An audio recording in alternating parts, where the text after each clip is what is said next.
Hi, thanks for tuning in today. Today I want to do a review of the Zondervan Illustrated Bible Backgrounds Commentary, sort of give you an overview so you can sort of make a decision if this is something you might want to add to your library. So if you'll stay with me, we'll get into the video.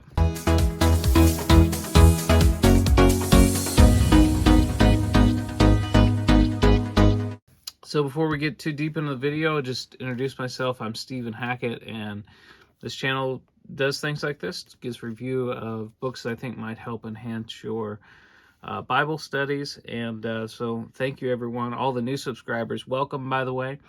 And thank you to everyone who hits the like button and supports this channel. If you've got any questions or comments about this, please feel free to share those in the comment section. But this is kind of a neat set. It's a 4-volume set. I've got the first volume down off my shelf right now. And we're going to zoom down on the text and kind of share some thoughts with you as we look through it. This is the paperback edition. It's the New Testament commentary set. There's also one for the Old Testament. We'll be zooming down on this text and for the New Testament, and you can kind of look at it, and hopefully by the end of this video you'll have a better idea whether you want to add this to your library or not. So let's get down into it. All right, here it is. Zondervan Illustrated Bible Backgrounds Commentary. The general editor is Clinton E. Arnold. I've seen his name on quite a few reference sets. And each book of the Bible, or at least sections of the Bible, have been done by different authors. I think you can buy these as individual volumes, but they put together a cast of scholars that are known in the field. Mark Strauss is a famous one. David E. Garland's also famous. Obviously Clinton Arnold there. Michael Wilkins. But the first volume has Matthew, Mark, and Luke. There's a general introduction at the beginning of this.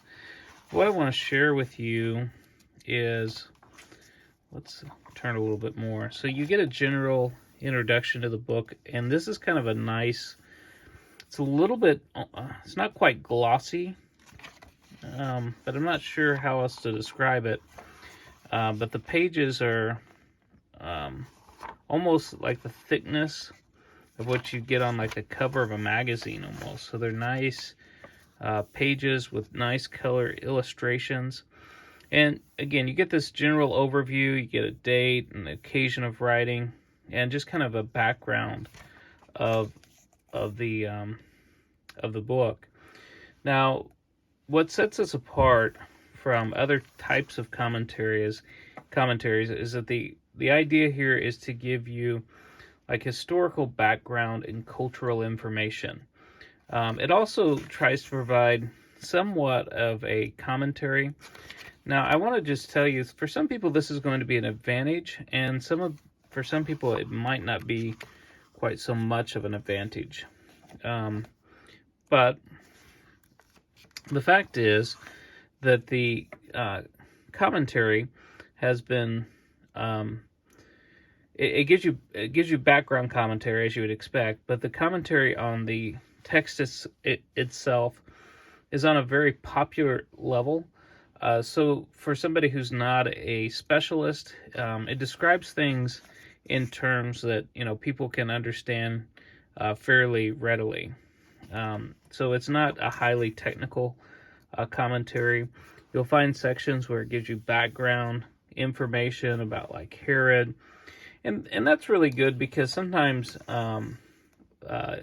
this sort of fills in a gap, right? Because sometimes you can have commentaries that are so thin, so little information is given you that it's not helpful. And then sometimes you can have very technical commentaries, and they may be so technical and they expect you to have so much background knowledge already that it's very limited in the way that it can help you. And I think this volume sort of tries to bridge that gap.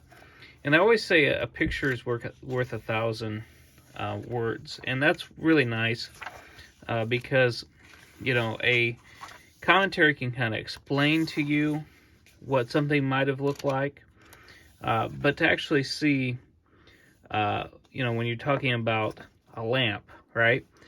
To see what a Roman era lamp would actually look like, that really makes a difference. So I think this is really helpful.